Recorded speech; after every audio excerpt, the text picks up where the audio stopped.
మన వాక్య ధ్యానం కోసమై సమూయేలు మొదటి గ్రంథం 17వ అధ్యాయంలో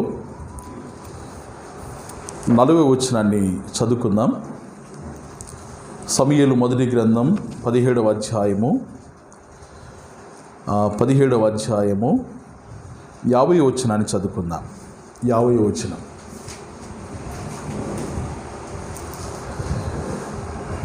దావీదు తెరిచారు అందరూ.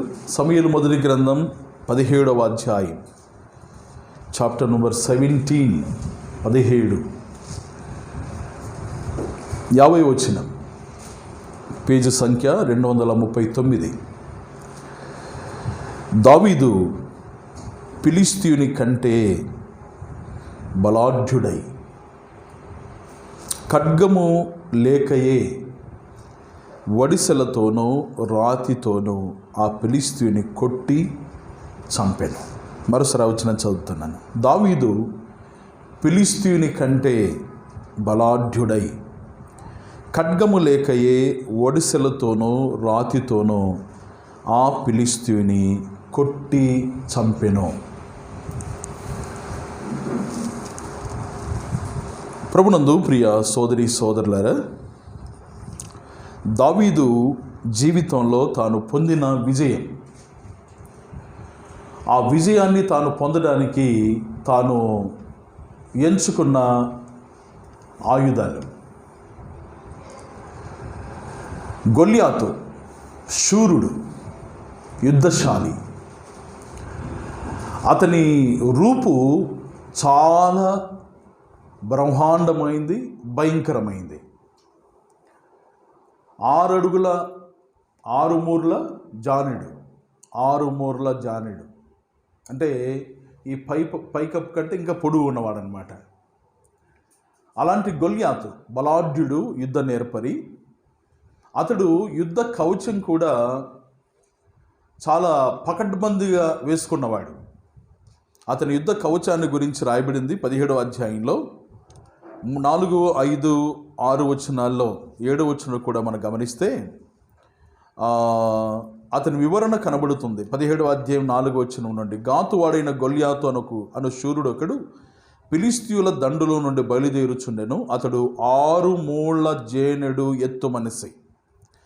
అతని తల మీద రాగి శిరస్త్రాణముండెను. అతడు యుద్ధ కవచము ధరించి ఉండెను. ఆ కవచము 5,000 తులముల రాగి ఎత్తుగలది.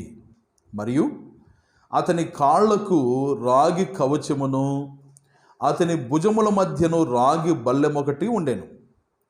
అతని ఈటె కర్ర నేతకాని దోణి అంత పెద్దది.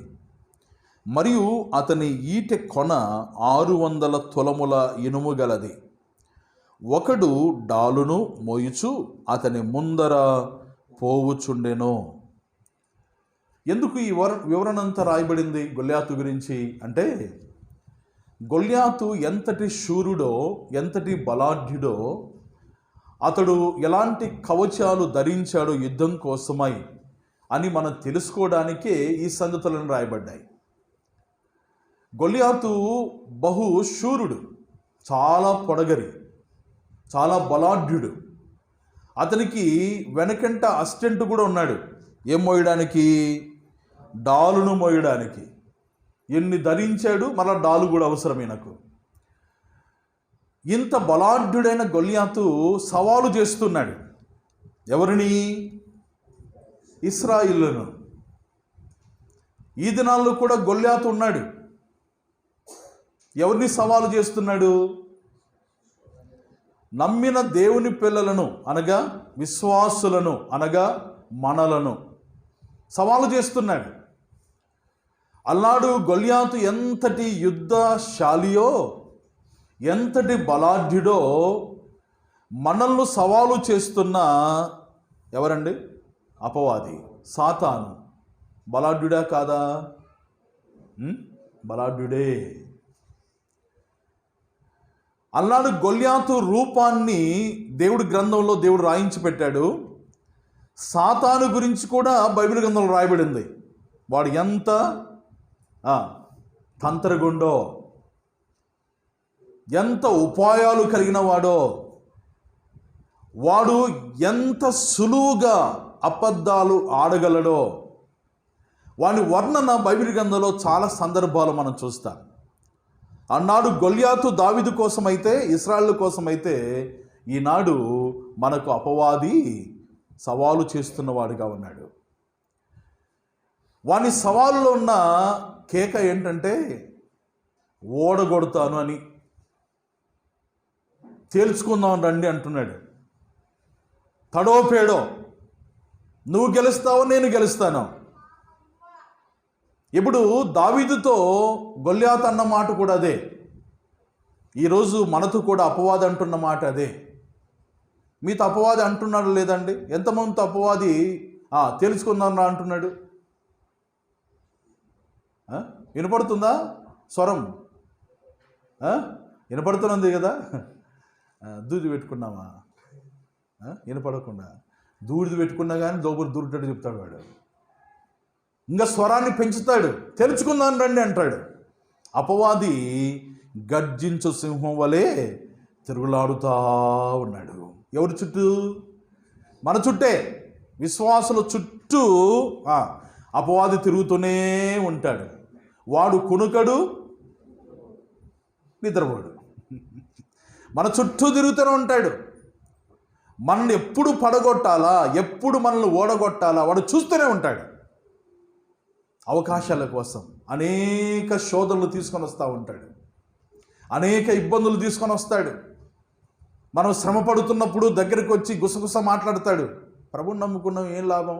జరంతో చూడు ఎట్ట మూలుగుతున్నావో, ఏం ప్రభుని నమ్ముకున్నావు, ఇడిచిపెట్టు అంటాడు. జాషువని వచ్చి ప్రార్థన చేసినా తగ్గలా చూడు నీకు. అనే సేవకుడు ఊరికే పోయి ఆడపోయి మంత్రం వేసుకుంటే అయిపోయా అంటాడు. గుసగుస మాట్లాడతాడు, ఓడగొట్టాలని చూస్తాడు. ఒక ఆయన ఉన్న ఇంతకుముందు సంఘానికి కూడా వచ్చేవాడు, ఆరాధనకు కూడా మాట్లాడేవాడు. తెలుసా? ఆరాధన కూడా మాట్లాడేవాడు. ఓ రోజు సడన్గా వారి ఇంటికి పోయాను నేను. కొన్నిసార్లు సడన్గా విశ్వాసం ఇంటికి పోవాలా? ఎట్లుంటుంది పరిస్థితి? గందరగోళంగా ఉంటుంది కదండి. నేను ఈ మధ్య అడిగాను, ఎవరన్నా ఇంటికి వచ్చినప్పుడు మీరు బయటకు వస్తారా, పిలవడానికి లోపలికి పోతారా పరిగెత్తి అని. ముఖ్యంగా సహోదరులు బయటకు వస్తున్నారంటే అర్థం ఏంటి? పిలవడానికి. ఎవరైనా వస్తున్నారంటే లోపలికి పోయినారంటే అర్థం ఏంటి? చెప్పండి సహోదరులారా. పరిగెత్తి లోపలికి పోయినారనుకో, వస్తున్నారు పరిగెత్తిలోకి పోయినారంటే ఏదో ఒకటి సర్దడానికే. బెడ్షీట్లు ఎట్ట పడి ఉంటాయి, అంట్లు ఎట్ట పడి ఉంటాయి, దవదవ తీసుకుపోయి బెడ్షీట్ల మీద ఇంకొక బెడ్షీట్ కప్పకుండా కనబడకుండా కదండి. సిద్ధపాటు లేకపోతే ఒకసారి సడన్గా పోయాను. పోతే ఆయన కట్ బనియన్ వేసుకొని ఉన్నాడు. నేను పోతేనే ఇట్నే చూస్తున్నా నా వైపు, నేను ఆయన వైపు ఇట్నే చూస్తున్నా. ఇంతకీ ఏంటి విషయం అంటే, ఇక్కడ ఉంది ఒకటి. ఏందుంటుంది ఇక్కడ? తాయెత్తు. ఆరాధన కూడా చెప్పేవాడండి ఇక్కడే.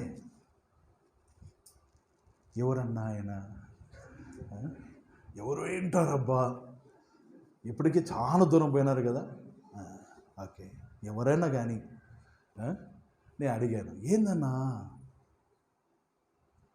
అంటే, ఏం లేదన్నా, నాకు కొంచెము అప్పుడప్పుడు వాయిల్ వేస్తుంటుంది, అందుకు కట్టించుకున్నా. ఎవరి మాట విన్నట్టు? ఇప్పుడు సైతాను మాట విన్నట్టు. కొంతమంది కాళ్ళకు నల్ల తాడు కట్టుకుంటారు, కొంతమందికి అరకాలికి కింద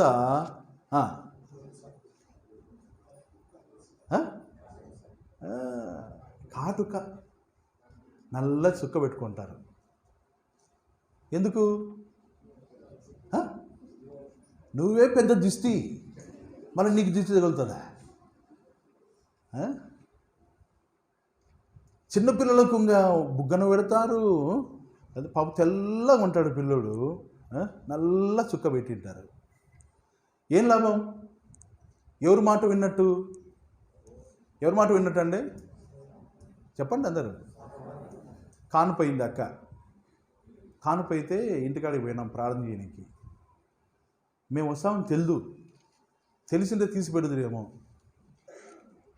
ఇటు తల దగ్గర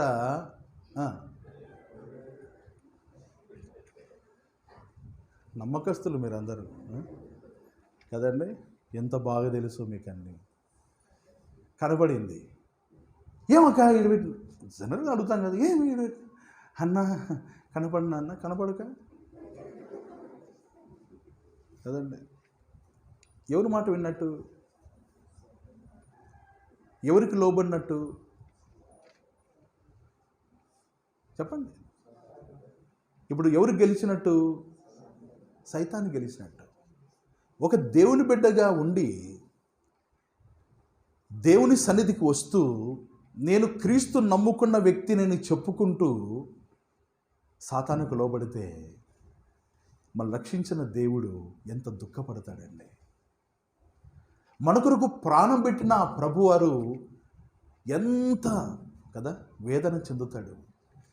మనలో ఉన్న పరిశుద్ధాత్ముడు ఎంత దుఃఖపడతాడు. ఎప్పుడైనా ఆలోచన చేశామా? అపవాది మన చుట్టూ తిరుగులాడుతూ ఉన్నాడు. ఎప్పుడు మృంగాల్లా అని చూస్తూ ఉండగా చాలామంది అపవాది బారిన పడి విజయాన్ని సాధించలేని వారుగా ఉన్నారు. కొంతమంది అంటారు ఒత్తిడి చాలా అయిందన్న, ప్రెజర్ చాలా ఉంది కాబట్టి ఆ పని చేశాం. గొల్యాతు బలాఢ్యుడా కాదా? ఎంత బలాఢ్యుడైనా దావీదు ఓడిపోయాడండి? ఓడిపోయలేదు.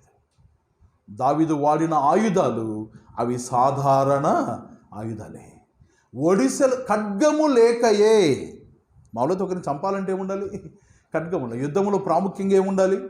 ఖడ్గం ఉండాలి. ఖడ్గము లేకయే అక్కడ రాయబడింది. పరిశుద్ధాత్ముడు ప్రత్యేకంగా రాయించాడు. ఖడ్గము లేకయే ఒడిసెలతోనూ రాయితోనూ. ఎంత శ్రేష్టమైన అద్భుతకరమైన సంగతి అండి. దేవుని పిల్లలారా, మన జీవితాల్లో అనుదినం మనం గెలిచేవారుగా ఉన్నామా, ఓడిపోయేవారుగా ఉన్నామా? ప్రభుని ఎరిగి కూడా ప్రభుని ఎరగని వారి సంగతి వేరు. వారు సైతాను పిల్లలే, వారు అపవాది పిల్లలే. ప్రభుకు హృదయములు స్థానం ఇవ్వని వారందరూ ఎవరు పిల్లలండి? సైతాను పిల్లలే. ఆ మాట చెప్తే ఒప్పుకోరు మళ్ళా. కానీ ఎవరైతే ప్రభుకు హృదయం ఇవ్వలేదో వారందరూ అపవాది సంతానమే. అపవాది చెప్పినట్లు చేస్తారు. అపవాది ఏమి చేయమంటే అది చేస్తారు, ఏం మాట్లాడమంటే అది మాట్లాడుతారు. వారు అపవాది పిల్లలు కనుక. అయితే దేవుడు తన మహాకృప చేత అపవాది చెర నుండి మనల్ని విడిపించాడు.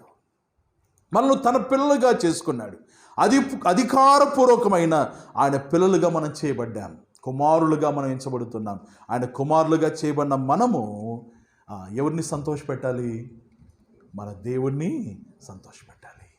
ఇంకా అపవాది క్రియలు మన జీవితాల్లో కనబడకూడదు. నేను ప్రథమంగా ఈ మాట చెప్తాను. ఇంకా ఈ సమావేశంలో ఇక్కడ చేరి వచ్చిన వారిలో ఇంకా పాపంలో బ్రతుకుతున్నారా? అపవాది చెరలో ఉన్నారా? సైతాను ఎట్లా చెప్తే అట్లా బతుకుతున్నారా? అది చేయమంటే అది చేస్తున్నారా? యేసు ప్రభువారు మనల్ని రక్షించడానికి లోకానికి వచ్చాడండి. పాపము నుండి మనల్ని విడిపించడానికి యేసు ప్రభువారు వచ్చారు. అపవాది చెర నుండి మనల్ని విడిపించడానికి యేసు ప్రభువారు వచ్చారు. ఆయన వచ్చి ఈ లోకంలో మన అందరి కోసమై కలువరి శిలువలో శ్రమను అనుభవించాడండి. అపవాదిని తాను జయించి, మరణాన్ని జయించి తిరిగి లేచిన వాడుగా ఉన్నాడు యేసు ప్రభువారు. ఎవరైతే ఆయనందు విశ్వాసం ఉంచుతారో వారిని తన పిల్లలుగా చేసుకుంటాడు. ఇక్కడ చేరి వచ్చిన వారిలో ఇంకా ప్రభుని ఎరగని వారు ఉన్నారు. సంపూర్ణంగా దేవుని కొరకు జీవించని వారు ఉన్నారు. వినండి, తలలెత్తి చూడండి. ఇంకా ప్రభు కొరకు జీవించని వారు ఉన్నారు. మీరు అదే బ్రతుకుతూ ఉంటే వెళ్ళేది ఘోరమైన నరకాగ్ని. అపవాదికి వాని దూతలకు ఏర్పాటు చేయబడిన నిత్యాగ్నిలోకి వెళ్తారండి. యేసు ప్రభువారు తప్పించటానికి ఆయన సిద్ధంగా ఉన్నాడు. ఉన్నపాటున యేసు ప్రభువా, నేను పాపం చేసిన వ్యక్తిని, నన్ను క్షమించు నాయన, నన్ను బిడ్డగా చేసుకుంటే యేసు ప్రభువారు వెంటనే తన బిడ్డగా నిన్ను చేసుకుంటాడు. నీ జీవితాన్ని మార్చివేస్తాడు. పాపము నుండి నీకు విడుదల కలిగిస్తాడు. నిత్య జీవాన్ని అనుగ్రహిస్తాడు. మోక్ష భాగ్యాన్ని అనుగ్రహిస్తాడు. అలాంటి వారు ఇక్కడ ఉన్నారు. జీవితాన్ని యేసు ప్రభువుకి ఇవ్వండి. ఆయన రక్షకునిగా స్వీకరించండి. అపవాది చెర నుండి విడిపించబడతారు. దేవుని కృపచేత కాపాడబడతారు. వాక్యం అర్థమైన తర్వాత కూడా దేవునికి హృదయం ఇవ్వకపోతే అంతకంటే దౌర్భాగ్యమైన సంగతి ఏది లేదండి. సరే, దేవుని నమ్ముకున్న పిల్లలుగా మన జీవితాల్లో అనుదినం మన దేవుణ్ణి ఘనపరిచే జీవితాన్ని మనం జీవించాలి. అపవాదిని మనం జయించేవారుగా ఉండాలి. అలనాడు దావీదు ఆయుధాలు అవి సర్వసాధారణమైన ఆయుధాలే. కానీ అలాంటి ఆయుధముతో, ఒక ఒడిసెలతో, కేవలం ఒకే ఒక రాతితో గొల్యాతు ఎట్లా పన్నాడండి? బోర్ల పన్నాడు. ఒకే రాయి చేత. అంతటి కదండి అజానుబాహుడు, ఒక బాలుడు కదండి. దావీదు బాలుడు అని రాయబడింది. చిన్న పిల్లవాడు. ఈ బాలుడు విసిరిన రాయికి గొల్యాతు బోర్ల పడితే, యేసు ప్రభువును నమ్ముకున్న పిల్లలుగా, శక్తిమంతుని నమ్ముకున్న పిల్లలుగా మన అపవాదిని ఓడించలేమా? అపవాదిని జయించలేమా? సెల్ ఫోన్లు గెలవలేమా? వ్యర్థమైన వాటిని గెలవలేమా? వ్యర్థమైన గేమ్స్ను గెలవలేమా? వ్యర్థమైన సీరియల్స్ను గెలవలేమా? ఎంతమంది ఓడిపోతున్నారండి. అన్న మేము సినిమాలు చూడమన్నా, దేవుని స్తోత్రం. సీరియళ్ళు, సినిమాల కంటే ఇంకా భయంకరమేవి. మేము ఆ గేమ్స్ అంటే ఆ గేమ్స్ ఆడం. ఇంకే గేమ్ ఆడ, అంత గేమే, టైం వేస్ట్. ఎంతమంది యవ్వనస్తులు దానికి బానిసలు అయిపోయారు. పెద్దలు కూడా బానిసలు అయిపోతున్నారు దానికి. టైం దొరికితే సెల్లు ముందర పెట్టుకోవడం, గెలకడం. ఓడిపోతున్నారు. సాతాను మన సమయాన్ని వృధా చేయడానికి అనేక రకాలుగా ప్రయత్నం చేస్తూ ఉన్నాడు. మనం ఓడించలేము వాడిని. ఆఫ్టర్ ఆల్ వాటి విషయాలు మనం గెలుపు పొందలేమా? దేవుని పిల్లలుగా బ్రతుకుతూ ఒక్కసారి ఆలోచన చేద్దాం. మనము గెలవాలని దేవుడు కోరుతున్నాడు. ఆయన ఎంత విజయ వీరుడో మనం కూడా అంత విజయాన్ని పొందేవారుగా ఉండాలని దేవుని యొక్క ఆశ.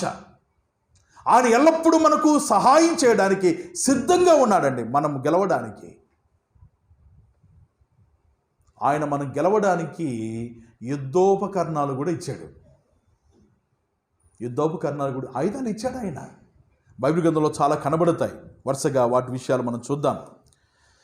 పౌలు అన్నాడు, నేను సేవా యాత్రలో నీతిని నాకు ఆయుధముగా చేసుకున్నానన్నాడు. కొరింథీ 2వ పత్రిక 6వ అధ్యాయం 7వ వచనంలో ఒకరి సహోదరు చదవండి గట్టిగా. కొరింథీ 2వ పత్రిక 6వ అధ్యాయం 7వ వచనం. కొరింథీ 2వ పత్రిక 6వ అధ్యాయము 7వ వచనం. తీయలేదా? సత్యవాక్యము చెప్పుట వలనను, దేవుని బలము వలనను, కుడి ఎడమల. ఎంత మంచి మాట రాయబడి ఉంచున్నాడా 6వ అధ్యాయం 7వ వచనంలో. సత్యవాక్యము చెప్పుట వలనను, దేవుని బలము వలనను, కుడి ఎడమల ఏ ఆయుధమట? నీతి ఆయుధం. దేవుని చేత మెప్పు పొందాలంటే, మన పరిచర్యకు ఫలము రావాలంటే ఆ వివరాలు నాకు రాయబడ్డాయి. పౌలు సేవా జీవితాన్ని గురించి. నీతిని తాను ఆయుధముగా చేసుకున్నాడట. ఆ వివరణ మరలా చూడబోతాను. నీతిని ఆయుధముగా, కుడి ఎడమ నీతి ఆయుధముగా చేసుకున్నాడు. మరో సందర్భంలో మరొక ఆయుధాన్ని గురించి పౌలు మర్మగర్భంగా రాశాడు. అదే కొరింథీ 2వ పత్రిక 2వ అధ్యాయం తెరవండి. కొరింథీ 2వ పత్రిక 2వ అధ్యాయంలో మరొక ఆయుధాన్ని గురించి తాను రాశాడు. అది ఆయుధముగా మనకు అక్కడ కనబడదు, కానీ అది మనం చదివితే ఆయుధంగానే ఉంది. కొరింథీ 2వ పత్రిక 2వ అధ్యాయము 5 నుండి 11 వరకు చదువుదాం. ఎవడైనను దుఃఖము కలుగజేసి ఉండినడలా నాకు మాత్రము కాదు, కొంత మట్టుకు మీకందరికీ దుఃఖము కలుగజేసి ఉన్నాడు. నేను విశేష భారము వాని మీద మోపగొరకు ఈ మాట చెప్పుచున్నాను. అట్టి వానికి మీలో ఎక్కువ మంది వలన కలిగిన ఈ శిక్షయే చాలును. గనుక మీరిక వారిని శిక్షింపక క్షమించి ఆదరించుట మంచిది. లేనిడల ఒకవేళ వాడు అత్యధికమైన దుఃఖములో మునిగిపోవును. కావున వాని ఎడల మీ ప్రేమను స్థిరపరచవాలని మిమ్మల్ని బతిమాలు కొనుచున్నాను. మీరన్ని విషయములందు విధేయులై ఉన్నారేమో అని మీ యోగ్యత తెలుసుకొంటకే కదా పూర్వం రాసి తిని. మీరు దేని గూర్చైనను ఎవరిని క్షమించున్నారో నేను వాడిని క్షమించున్నాను. నేనేమైనా క్షమించుంటే సాతాను మనలను మోసపరచకుండానట్లు మీ నిమిత్తము క్రీస్తు సముఖమునందు క్షమించి ఉన్నాను. సాతాను తంత్రములను మనము ఎరగని వారము కాము. సాతాను తంత్రములను మనం ఎరగని వారము కాము అనే మాట పైన ఉన్న సంగతులన్నీ సాతాను ఏదో ఒక రకంగా మన మీద దాడి చేయడానికి పూనుకున్నాడు. వాని తంత్రాన్ని ఎరిగిన వారముగా ఉండి ఇప్పుడు ఏ ఆయుధాన్ని వాడుతున్నాడు? ఏ దాన్ని వాడుతున్నాడు? ఎక్కడో కదండి, ఓకే, ఇక్కడే ఉండండి. ఏ దాన్ని వాడుతున్నాడు? ప్రేమ అనే ఆయుధాన్ని, క్షమాపణ అనే ఆయుధాన్ని. ఎందుకు? అపవాది ఈ రీతిగా, ఇప్పుడు ఇక్కడ జరిగిన సందర్భం ఏంటంటే, ఒక వ్యక్తి సంఘంలో తప్పు చేశాడు, అవమానకరమైన కార్యం చేశాడు. ఆ వ్యక్తిని సంఘములో గద్దించి సరిచేయడానికి పౌలు మొదటి ఉత్తరాన్ని రాశాడు. ఆ వ్యక్తిని ఇంకా పూర్తిగా పట్టించుకోవద్దు, ఎవరు మాట్లాడొద్దు, వందన కూడా చేయొద్దు అని చెప్పాడు. తప్పు చేసిన వ్యక్తి విషయంలో ఆ రీతిగా కఠినమైన నిర్ణయం తీసుకోమని పౌలు మొదటి ఉత్తరం రాశాడు. వందన కూడా చేయొద్దు, అసలు పలకరించొద్దు, తప్పు చేశాడు కాబట్టి అని రాసి రెండవ ఉత్తరంలో ఏమంటున్నాడంటే, సాతాను తంత్రాన్ని మరి ఎరిగిన వారం గనుక వానికి మనం దూరంగా ఉన్నాం, పలకరించలేదు, వందనాలు చెప్పలేదు, ఆ శిక్ష చాలు. ఇంకా పూర్తిగా వాడు లోకంలో కలిసిపోకముందే ఆ వ్యక్తిని క్షమించి మరలా సమాధానపడండి అన్నాడు. అంటే ఇప్పుడు అపవాదిని జయించటానికి అక్కడ వాడిన ఆయుధం ఏంటి? క్షమాపణ, ప్రేమ. అపవాది జయం పొందకుండా, సేవలో సంఘంలో అపవాది జయం పొందకుండా ఉండాలి అంటే ఏముండాలండి? విశ్వాసుల జీవితాల్లో క్షమాపణ మనసు ఉండాలి, ప్రేమించే మనసు ఉండాలి. క్షమాపణ మనస్సు ఉన్నవాడు కదా ప్రేమిస్తాడు, ప్రేమించేవాడు క్షమిస్తాడు. క్షమాపణ పొందిన వ్యక్తి సరిచేయబడాలి, కానీ ఇంకా బిర్రుగా ఉండకూడదు, ఇంకా బిర్రుగా ఉండకూడదు. బిర్రుగొంటే ఏం సాధిస్తారు? ఏం సాధించలేదు కదండి. బిర్రుగొంటే ఇంకా బీసుకుపోతాం అంతే, పనికి రాకుండా తయారైపోతాం అంతే. అంటే నిలుకొన్నాం అనుకో, ఒకసారి కదిలిచ్చినాము, కదలన్నా కొంచెం అని కదిలిచ్చినా కూడా ఇంకా బీరుకున్నావు అనుకో, బీరుకోండు, నువ్వే పట్టుకపోతావు అంతే. నరాలు గిరాలు మొత్తం పట్టుకపోతాయి, యాది పనికి రాకుండా అంతది. ఎవరికి నష్టం చేసుకున్నట్టు? సొంతంగా నష్టం చేసుకున్నట్టే. అపవాది తంత్రాన్ని ఎరిగిన వారముగా క్షమాపణ ఆయుధాన్ని మనము ఉపయోగించేవారుగా ఉండాలి. సేవలో నీతి ఆయుధం, సహోదరుల విషయంలో క్షమాపణ ఆయుధం. ఓకే, బైబిల్ గ్రంథంలో చాలా సంగతులు రాయబడ్డాయి. అన్ని సంగతులు చెప్తే సాయంత్రం అవుతుంది కాబట్టి త్వరగా కొన్ని విషయాలు మనం చూద్దాం. పేతురు ఒక సలహా చెప్పాడు. పేతురు పత్రిక మొదటి పత్రిక 4వ అధ్యాయంలో, పేతురు రాసిన మొదటి పత్రిక 4వ అధ్యాయంలో పేతురు ఒక సలహా చెప్పాడు. ఆ సలహా ఏంటో మనం చూద్దాం. పేతురు రాసిన పత్రిక మొదటి పత్రిక 4వ అధ్యాయము మొదటి 2 వచనాలు.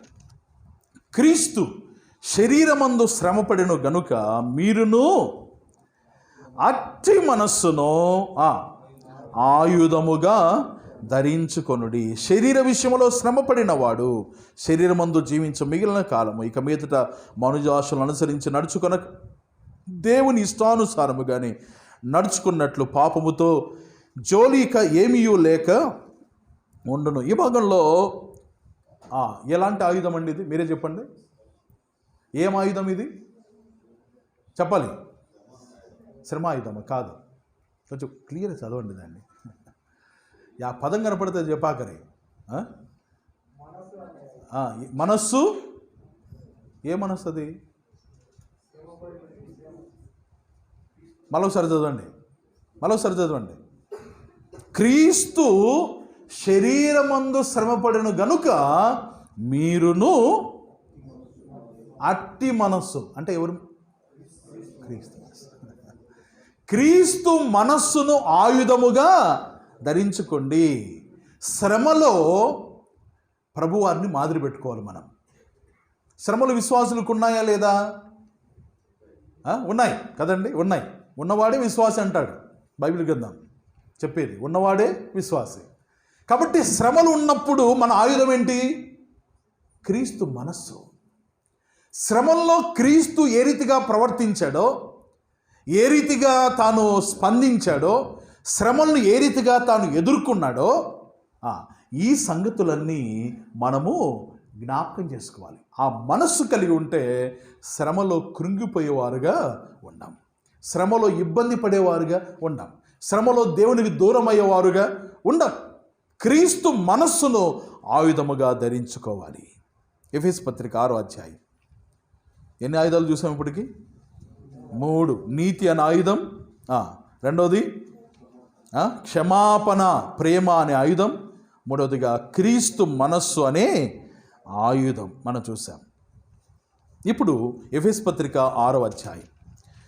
ఎఫెసు పత్రిక 6వ అధ్యాయంలో దేవుడు మనకిచ్చే కవచం కనబడుతుంది, ఆయుధం కనబడుతూ ఉంది. అదేంటో మనం చూస్తాం చూడండి. ఎఫెసు పత్రిక 6వ అధ్యాయంలో 11వ వచనాన్ని చదువుకుందాం. మీరు అపవాది తంత్రములను ఎదిరించుటకు శక్తిమంతులగునట్లు దేవుడిచ్చు సర్వాంగ కవచమును ధరించుకొనుడి. 13వ వచనం చివరి భాగం, లేదా 13వ వచనం చదువుదాం.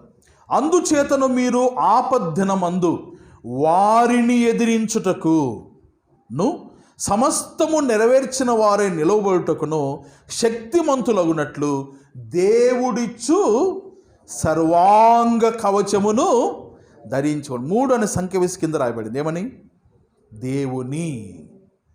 దేవుని సర్వాంగ కవచం. అంటే ఈ కవచం ఎవరిది? దేవునిది. దేవుని కవచం ఎవరికి ఇస్తున్నాడు? మనకు.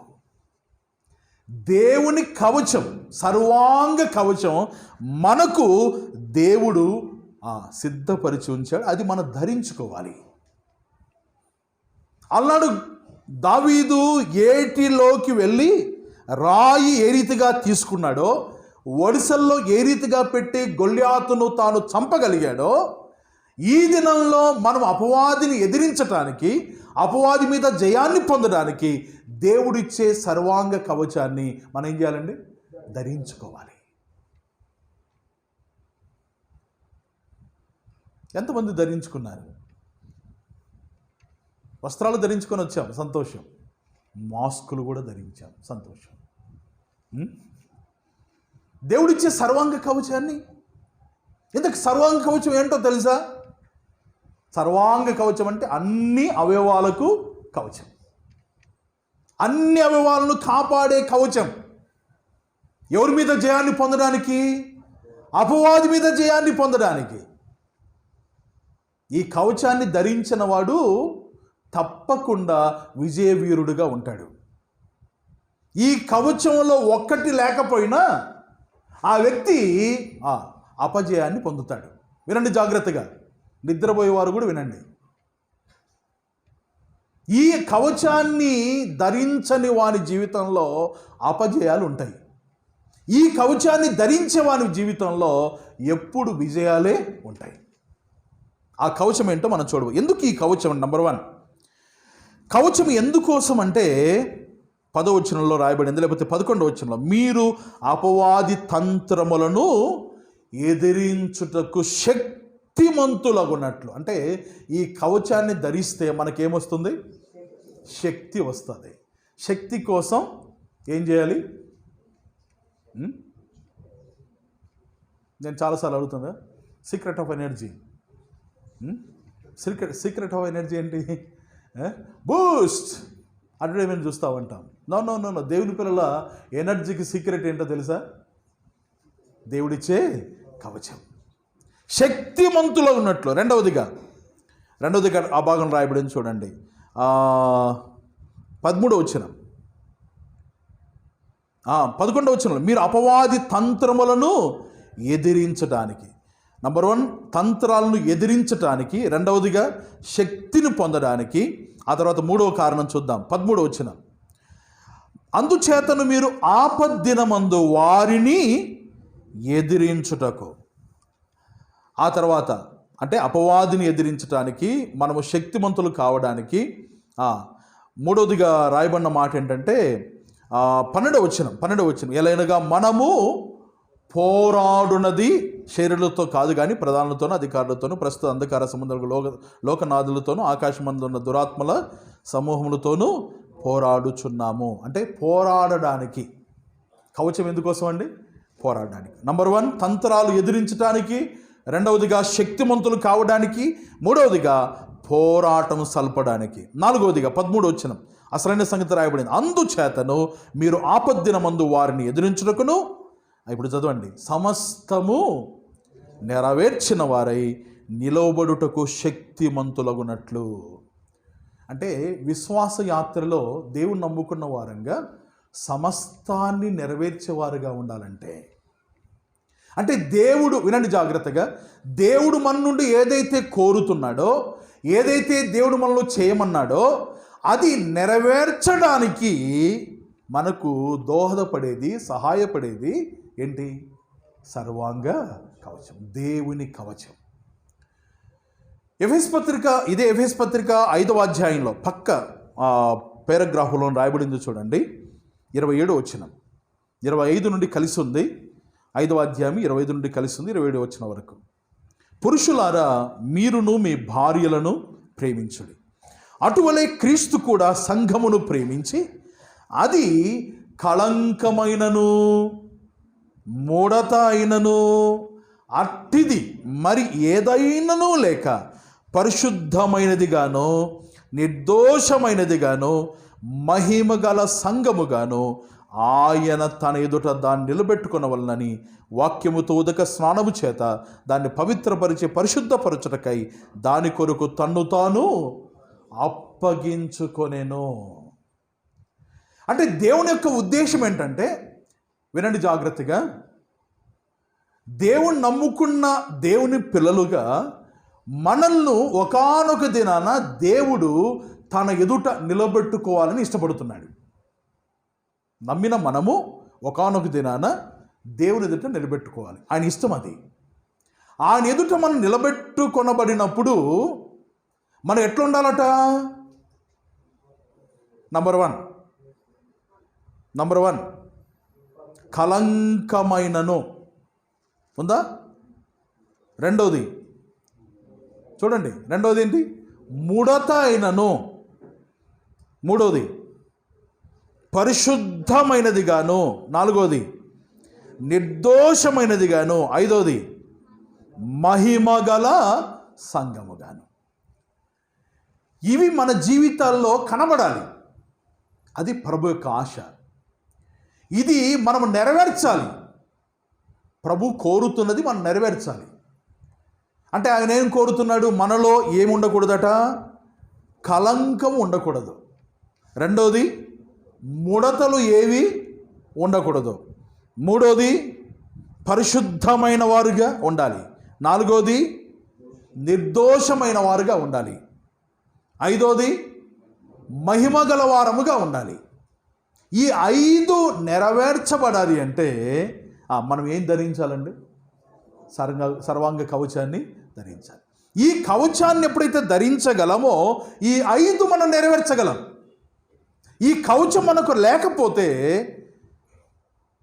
మనము దేవుని కొరకై జీవించలేం. దేవుడు కోరిన విధానములో దేవునికి మనం కనబడలేం. దేవుడు మన విషయంలో పెట్టుకున్న ఆశను మనం నెరవేర్చలేం.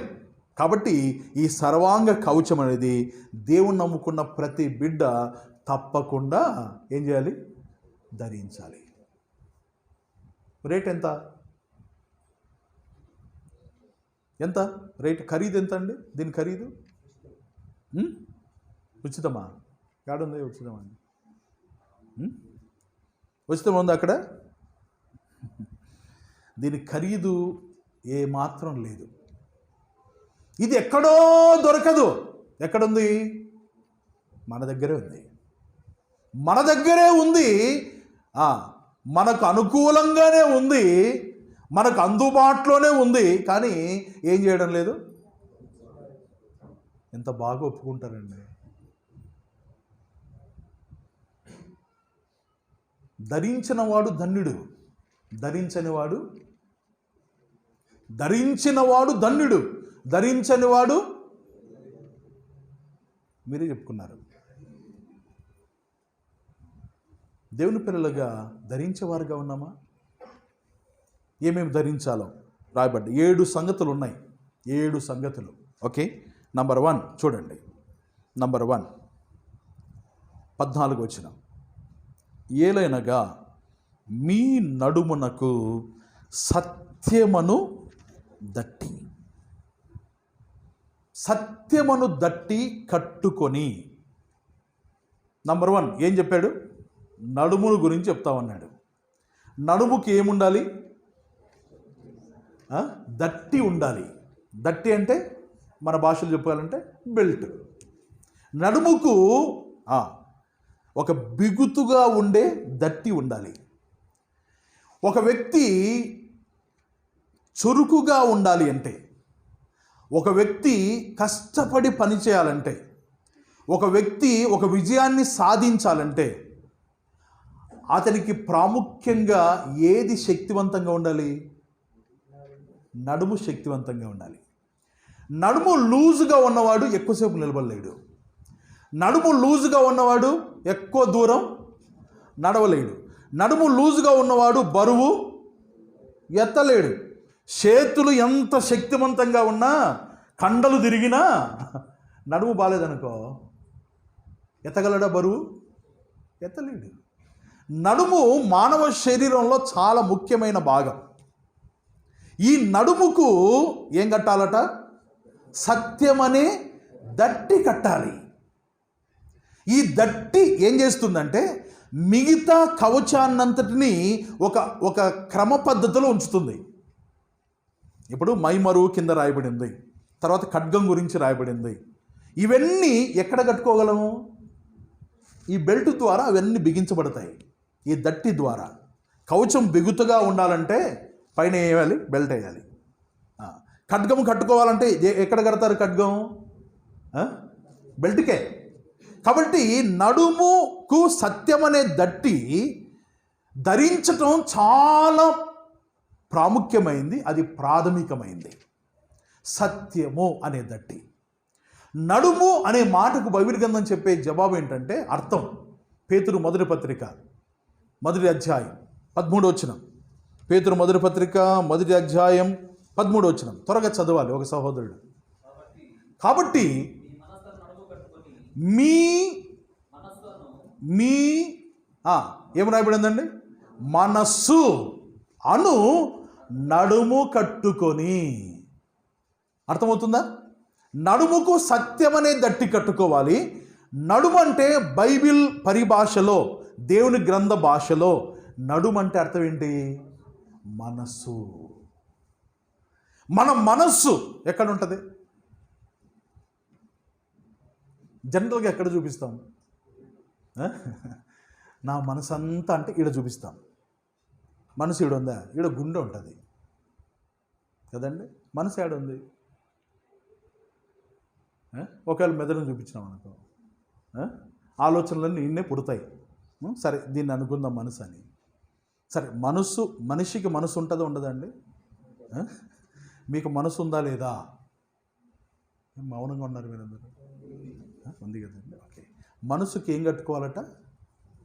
సత్యము అనే దట్టి కట్టుకోవాలి. అంటే మనస్సులో ఏముండాలి? సత్యం ఉండాలి. మనసు నిండా ఏముండాలి? సత్యం ఉండాలి. అంతేనా? సత్యం ఉండాలి.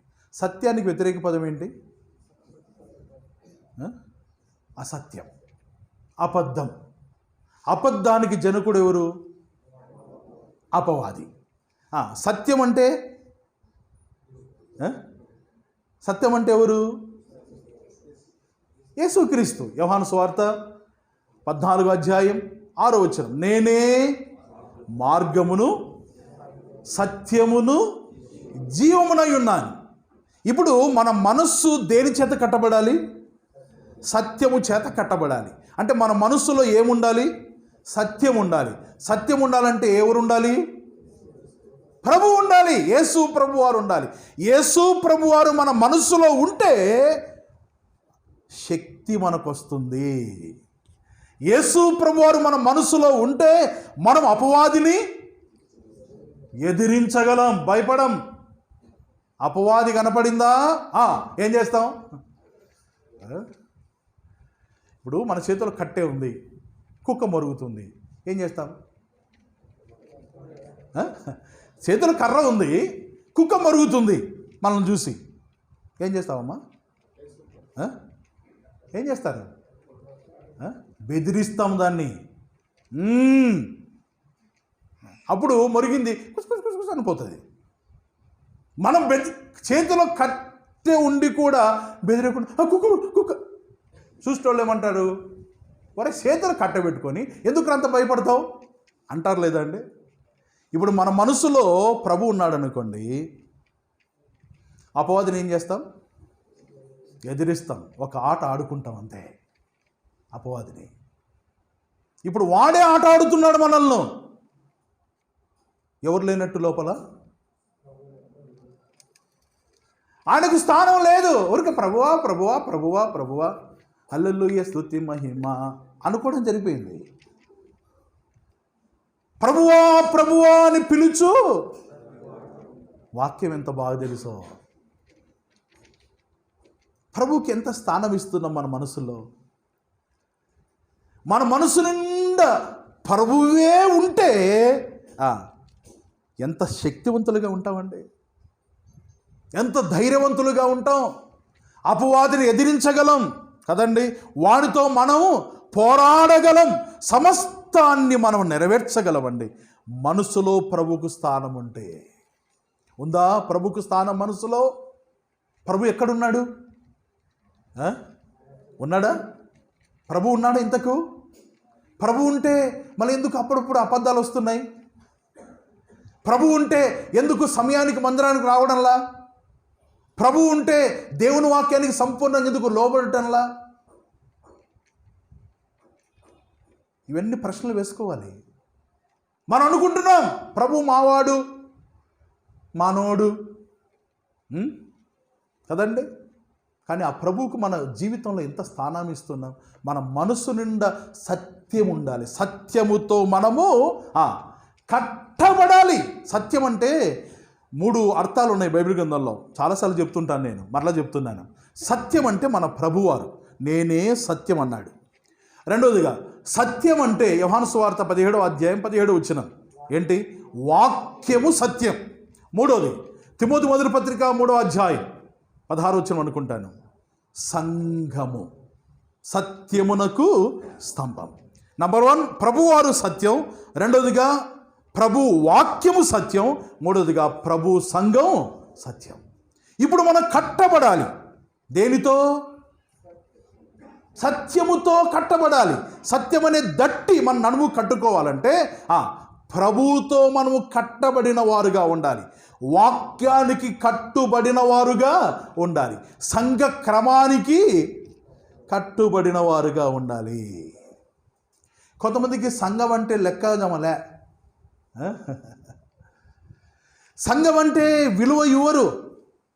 దేవుని సంఘం స్వరక్తమిచ్చి సంపాదించిన సంఘం. సంఘానికి మనం విలువ ఇవ్వాలి. సంఘ సహవాసానికి విలువ ఇవ్వాలి. స్థానిక సంఘానికి విలువ ఇవ్వాలి. అది సత్యానికి స్తంభం. రెండవదిగా ప్రభు సత్యం. మరొక మాట చెప్పాను ఏంటి? వాక్యమే సత్యం. వాక్యముతో కట్టబడిన వారిగా ఉండాలి. వాక్యంతో కట్టుకున్నాం అనుకోండి, అపవాది దగ్గరికి వస్తాడా? అపవాదికి భయపడతామా? ఏ మాత్రం భయపడమండి. నడుమనే మనస్సుకు సత్యమనే దట్టి కట్టుకోవాలి. ఒక్కసారి మనస్ఫూర్తిగా ఆలోచన చేద్దాం. ప్రభువుకు మన జీవితాల్లో ఏ స్థానాన్ని ఇస్తున్నాం? రోమపత్రిక 10వ అధ్యాయం 9వ వచనంలో ఎవరు రక్షించబడినవాడు? రోమా 10:9 తీయండి. కరెక్ట్గా చదవాలన్నా. రోమా 10:9.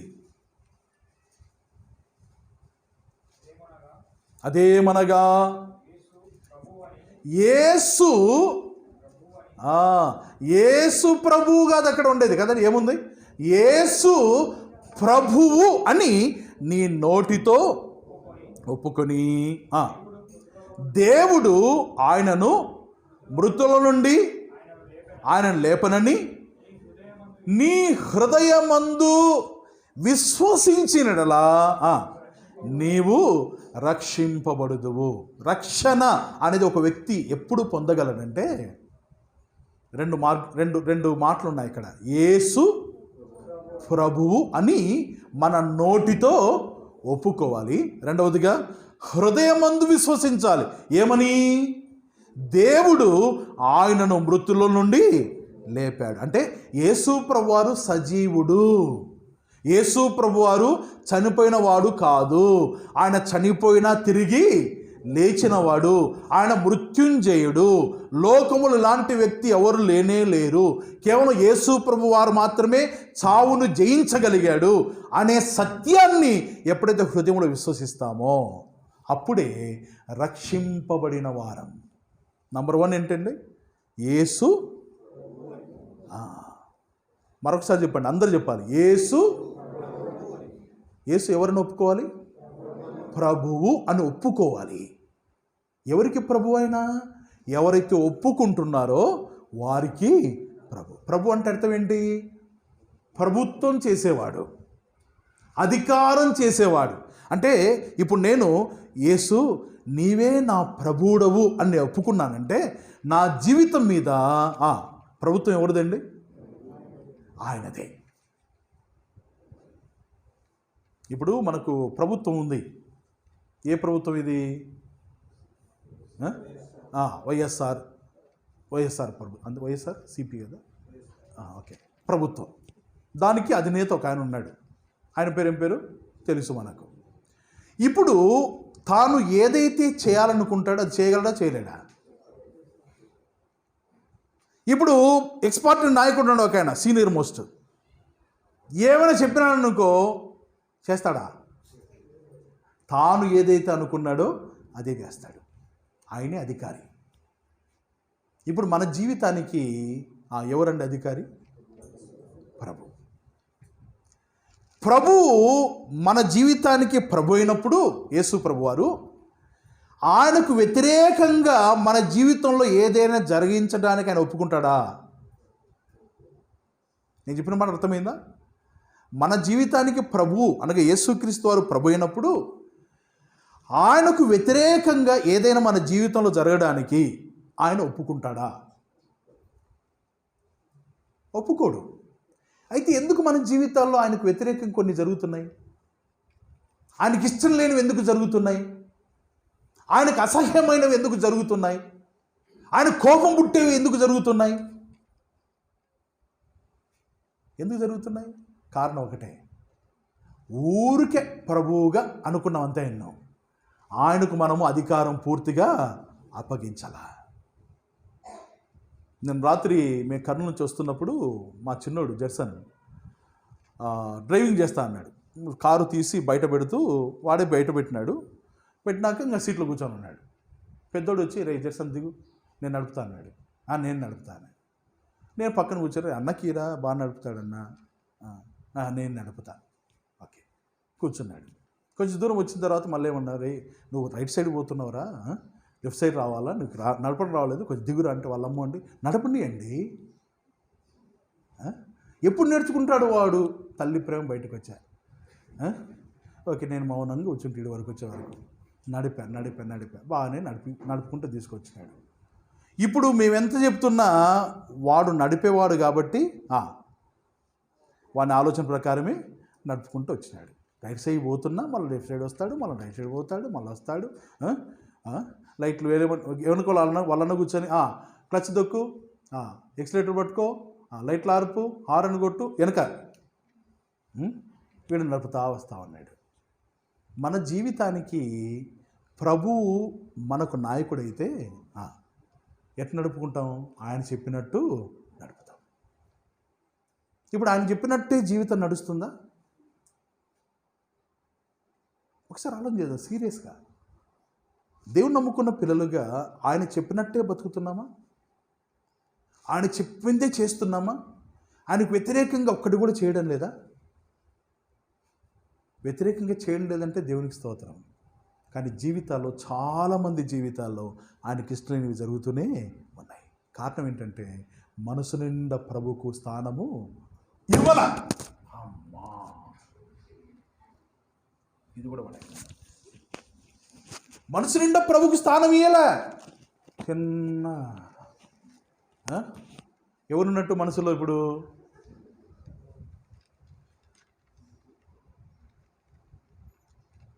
మీరు నవ్వుతున్నారు కానీ హృదయం బాధ కలగడం లేదా?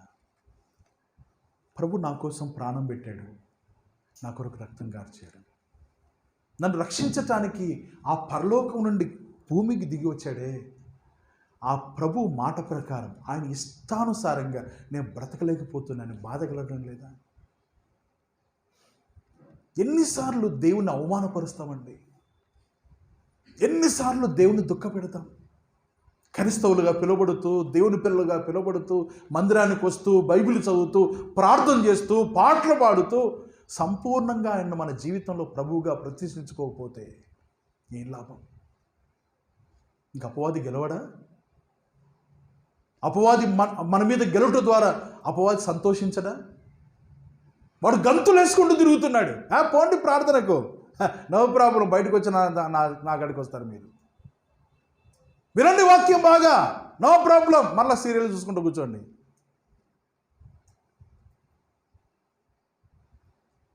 మందానికి పోతున్నావా? పో, వాడే తయారు చేసి పంపిస్తాడు.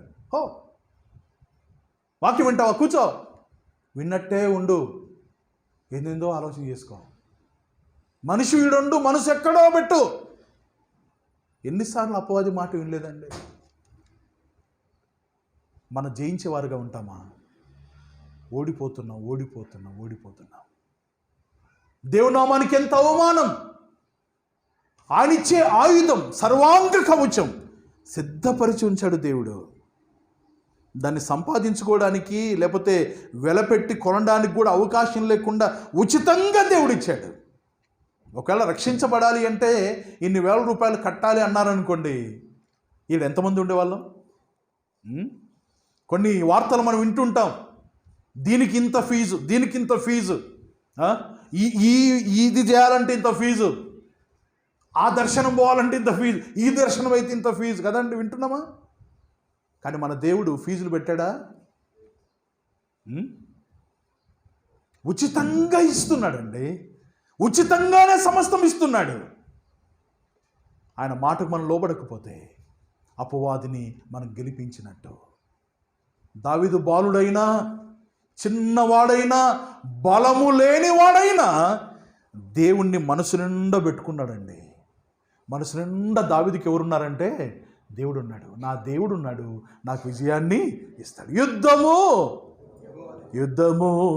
యెహోవాదే, యుద్ధము యెహోవాదే, రాజులు మనకెవ్వరు లేరు, శూరులు మనకెవ్వరు లేరు, సైన్యములకు అధిపతి అయినా యేసయ్యే మన అండ. యుద్ధము యెహోవాదే, యుద్ధము యెహోవాదే. అన్నలు దూరం అయిపోయారు, రాజు కవచము ధరించకుండా విడిచిపెట్టాడు. రాజు కూడా నువ్వు బాలుడు, నీకు శక్తి చాలదన్నాడు. కానీ దావీదు గుండె నిండా ఎవరున్నారండి? దేవుడున్నాడు. గొల్యాతు చూసి, ఏమి నేను కుక్కనా, నా దగ్గరికి వస్తున్నావు, కర్ర పట్టుకొని నిన్ను చంపి నీ మాంసాన్ని ఆకాశ పక్షులకు వేస్తానన్నాడు. దావీదు భయపడలా, తొనకలా, వనకలా. బాలుడైన అజానుబాహుని ఎదురా తాను నిలబడి వడిసెలతో రాయి విసిరి కొట్టాడండి. అంతే, ఒకే దెబ్బ. ట్రయల్ 1, ట్రయల్ 2, ట్రయల్ 3, ట్రయల్ 4 అని 4 రాళ్ళను వాళ్ళ ఒకే దెబ్బతో గొల్యాతును చంపాడే. విశ్వాసులుగా మన జీవితాల్లో మనం చంపగలుగుతున్నామా? సత్యమని దట్టి కట్టుకున్నవాడు, దేవునికి కట్టబడినవాడు, వాక్యము చేత కట్టబడుతున్నవాడు, సంఘ క్రమానికి కట్టబడినవాడు తప్పకుండా అపవాదిని జయిస్తాడు. శక్తి ఉంటుంది కాబట్టి ఎందుకు భయపడతామండి? సంఘ సహవాసానికి వచ్చేవానికి, క్రమంగా సహవాసానికి వచ్చేవానికి ఏముంటుంది? శక్తి ఉంటుంది. వారానికి ఒకసారి వచ్చిన వాళ్ళకి ఏం శక్తి ఉంటుంది? ఉంటుందా శక్తి? వారానికి ఒకసారి తిన్నావు అనుకో, ఏం శక్తి ఉంటుంది నీకు? కొంతమంది వారపు క్రైస్తవులు అయిపోయిన ఆదివారం భక్తులు అన్నట్టుగా. నో యూజ్ అన్నమాట. ఏమి శక్తి రాదు. సంఘ క్రమానికి కట్టబడకపోతే శక్తి రాదు. వాక్యానికి కట్టబడకపోతే శక్తి రాదు. ప్రభు చేత కట్టబడకపోతే శక్తి రాదు. సత్యమని దట్టి కట్టుకొని అపవాదిని జయించేవారుగా ఉండాలి, ఎదిరించేవారుగా ఉండాలి, శక్తిమంతులముగా ఉండాలి. ఈ సర్వాంగ కవచంలో మొదటి భాగం నడుమునకు సత్యమని దట్టి. తల వంచండి, ప్రార్థన చేద్దాం. అందరూ తలలు వంచండి, కళ్ళు మూయండి. ప్రభు పాద సన్నిధిలో ఒక్కసారి మన వ్యక్తిగత జీవితాన్ని జ్ఞాపకం చేసుకుందాం. అందరూ తలలు వంచండి, ఎవరు అటు ఇటు చూడవద్దు. ఆత్మరూపిగా ప్రభువారు మన మధ్య సంచరిస్తూ ఉన్నాడు. తన వాక్యాన్ని మనకు వినిపింపచేశాడు. అలనాడు దావీదు గొల్యాతును ఏ రీతిగా చంపాడు, ఏ రీతిగా గొల్యాతు ప్రాణం తీశాడు. ఖడ్గము లేకయే వడిసెల చేత, రాయి చేత గొల్యాతును చంపగలిగాడు. గొల్యాతు బోర్లో పడ్డాడు. దేవుని పిల్లలుగా మన జీవిత యాత్రలో అపవాదిని జయించేవారుగా ఉన్నామా? ఇక్కడ చేరువచ్చిన వారిలో అపవాది మీద జయాన్ని పొందేవారుగా ఉన్నారా, లేకపోతే అపజయాన్ని పొందేవారుగా ఉన్నారా? మీ జీవితాల్లో ఎవరు గెలుస్తున్నారు? దేవుడు గెలుస్తున్నాడా, అపవాది గెలుస్తున్నాడా? ఒక్కసారి పరీక్షించుకుందాం. నమ్మని వారితో నేను మాట్లాడుతున్నాను. ఇంకెవరైతే సంపూర్ణంగా యేసు ప్రభు వారికి జీవితాన్ని ఇవ్వకుండా లోకములో, పాపములో, శాపం క్రింద ఉన్నారో వారితో మాట్లాడుతున్నాను. దేవుని ఆత్మ ప్రేరేపణ చేత, ప్రియ యవనస్తుడా, యవనస్తురాలా, మీ జీవితాలకు దేవుని సమర్పించారా? ఇంకా పాపములు బ్రతుకుతున్నారు కదూ. ఈరోజు మందిరానికి వచ్చారు, సంతోషమే. పాటలు పాడారు, సంతోషమే. దేవుని వాక్యాన్ని విన్నాను, సంతోషమే. కానీ మీ హృదయాల్లో యేసు ప్రభు వారికి స్థానం ఉందా? యేసు ప్రభు వారు మీ మనస్సుల్లో ఉన్నాడా?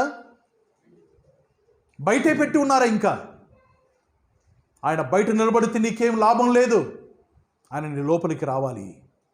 నీ హృదయములో ఆయన చేరాలి. నీ హృదయం అనే గదిలో ఆయనకు స్థానం నువ్వు ఇవ్వాలి. అప్పుడే నీ జీవితం మార్చబడుతుంది. పాపము నుండి నీకు విడుదల దొరుకుతుంది. నిత్య శాంతి, సమాధానం నీకు దొరుకుతుంది. మోక్ష భాగ్యం నీకు దొరుకుతుంది. ప్రియ సోదరి సోదరులారా, ఇంకా హృదయంలో ప్రభుకు స్థానం ఇవ్వలేదా? ఇదే మిక్కిలి అనుకూలమైన సమయం, ఇదే రక్షణ దినం. యేసు ప్రభు వారికి హృదయం ఇవ్వకపోతే ఘోరమైన నరకాగ్నికి వెళ్ళవలసిన వాడిగా ఉంటావు. అపవాదికి వాని దూతలకు ఏర్పాటు చేయబడిన నిత్యాగ్నికి వెళ్ళవలసిన వాడిగా ఉంటావు. దేవుడు ఈ మంచి అవకాశానికి ఇస్తున్నాడు. నీ హృదయాన్ని ఆయనకి ఇవ్వవా? హృదయం అనే తలుపు దగ్గర నిలబడి ఆయన తడుతూ ఉన్నాడు. ఎంతకాలం ఆయన బయట పెడతావు? ఎంతకాలం ఆయనకు దూరంగా ఉంటావు? ఎంతకాలం పాపములో బ్రతుకుతావు? ఘోరమైన శిక్ష నీ కొరకు కాచుకుని ఉంది. మానవ జీవితం నీటి మీద బుడగ లాంటిది, గడ్డి పువ్వు లాంటిది, ఆవిరి లాంటిది. ఈరోజు ఉన్నాం, రేపు ఉంటామో లేదో గ్యారంటీ లేదు. ఒకవేళ ఈరోజే నీ చివరి దినం అయితే నువ్వు ఎక్కడికి వెళ్తావు? యవనస్తురాలా, యవనస్తుడా, పెద్దలారా, పిల్లలారా, ఈ మాట మీకు అర్థమవుతున్నట్లయితే మీ జీవితాలు దేవునికి సమర్పించండి. ఆయనకు సమర్పించడానికి ఏమి చేయవలసిన అవసరం లేదు. ఒక్క పైసా డబ్బు ఖర్చు పెట్టాల్సిన అవసరం లేదు. ఉన్న పాటున నువ్వు ఏ స్థలం అయితే కూర్చున్నావో ఉన్న స్థలములో ప్రభుని అడుగు. యేసు ప్రభువా, నువ్వు దేవుడు అని నమ్ముతున్నాను. నేను పాపం చేసిన వ్యక్తిని, నా పాపాన్ని క్షమించు, నన్ను బిడ్డగా చేసుకుని ఆయన అని దేవుని అడిగితే దేవుడు పాపాన్ని క్షమించి తన బిడ్డగా నిన్ను చేసుకుంటాడు. ఆలస్యం చేయవద్దు. ఆలస్యం చేస్తే నీకే నష్టం. ఆలస్యం చేస్తే నీవే నష్టపోతావు. నరకాగ్నిలో యుగయుగాలు కాలిపోతావు. దేవుడు నిన్ను ప్రేమించి మరొకసారి నీకు సువార్త అందిస్తూ ఉండగా ఈరోజు ప్రభుకు జీవితాన్ని సమర్పించు. అలాంటి వారు ఎవరైనా ఇక్కడ ఉన్నారా? ఎవరైనా ఇక్కడ ఉన్నారా? ఉన్నారని నాకు తెలుసు, కనబడుతూనే ఉన్నారు. జీవితాన్ని ప్రభుకు సమర్పించండి. మీ తీర్మానాన్ని తెలియజేయడానికి గుర్తుగా మీరున్న స్థలములోనే మీ చేతి చూపించండి. మీరెవరు గుర్తించి మీ కొరకు ప్రార్థన చేయడానికి సహాయకరంగా చేతి చూపించండి. జీవితాన్ని దేవునికి సమర్పించండి. వాయిదా వేయవద్దు, ఏదేదో ఆలోచన చేయవద్దు, సిగ్గుపడవద్దు. నీ జీవితం మార్చబడుతుంది, పరలోక ఆనందం నీకు దొరుకుతుంది. అలాంటి వారు ఉన్నారా?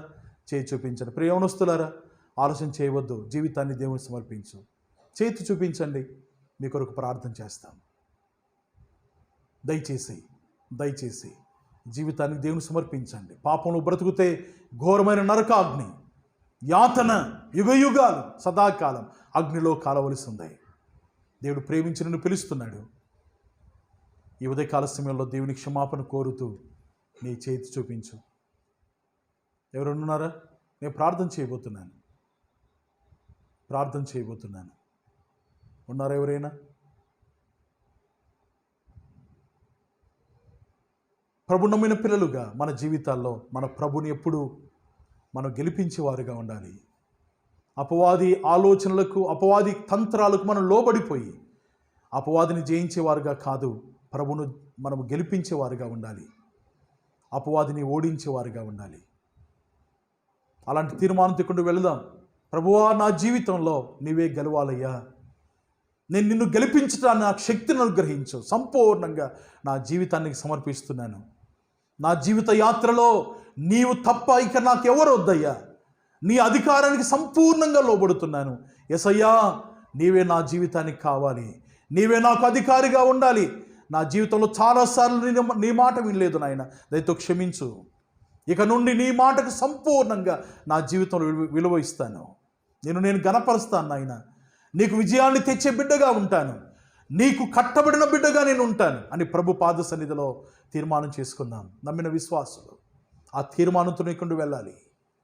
ఎన్నిసార్లు అపవాదికి స్థానం ఇచ్చావో దేవుడు మాట్లాడుతుండగా ఈ దినాన ప్రభుకు సంపూర్ణంగా జీవితాన్ని సమర్పించుకోవాలి.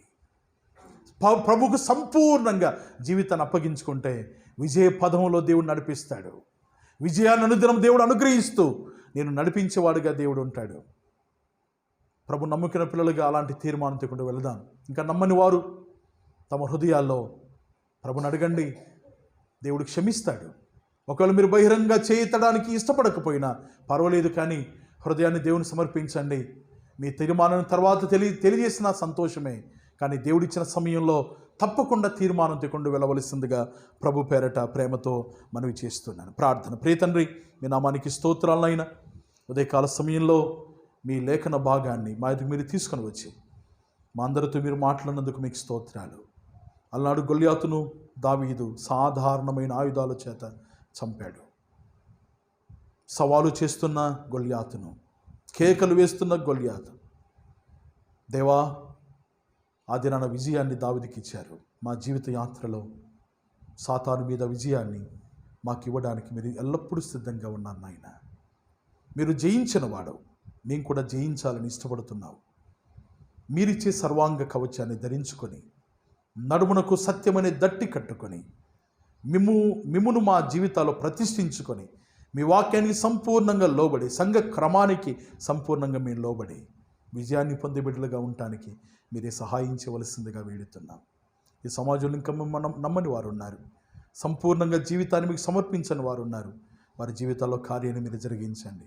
తమ జీవితాలు మీకు సమర్పించడానికి మీరే సహాయించవలసిందిగా వేడుతూ ఇంతవరకు మీరు తోడుగా ఉన్నందుకు మీకు స్తోత్రాలు చెల్లిస్తూ చేరువచ్చిన వారందరినీ పేరు పేరు వరుసన మీరు దీవించవలసిందిగా ప్రార్థిస్తూ అనారోగ్యాల చేత ఉన్నవారికి కావలసిన ఆరోగ్యం, ఇబ్బందుల చేత ఉన్నవారికి కావలసిన విడుదల, నెమ్మది లేని పరిస్థితుల్లో ఉన్న వారికి కావలసిన నెమ్మది, అసమాధానముతో ఉన్న వారి పరిస్థితికి, వారి జీవితాల్లో కావలసిన సమాధానం మీరు అనుగ్రహించవలసిందిగా ప్రార్థిస్తూ ప్రాణప్రియుడు, రక్షకుడు, విమోచకుడైన యేసు ప్రభు వారి శ్రేష్టమైన నామమున స్తోత్రము చెల్లించి ప్రార్థించి వేడుకొనుచున్నాము తండ్రి. ఆమేన్. ఓకే, అందరికి వందనాలు.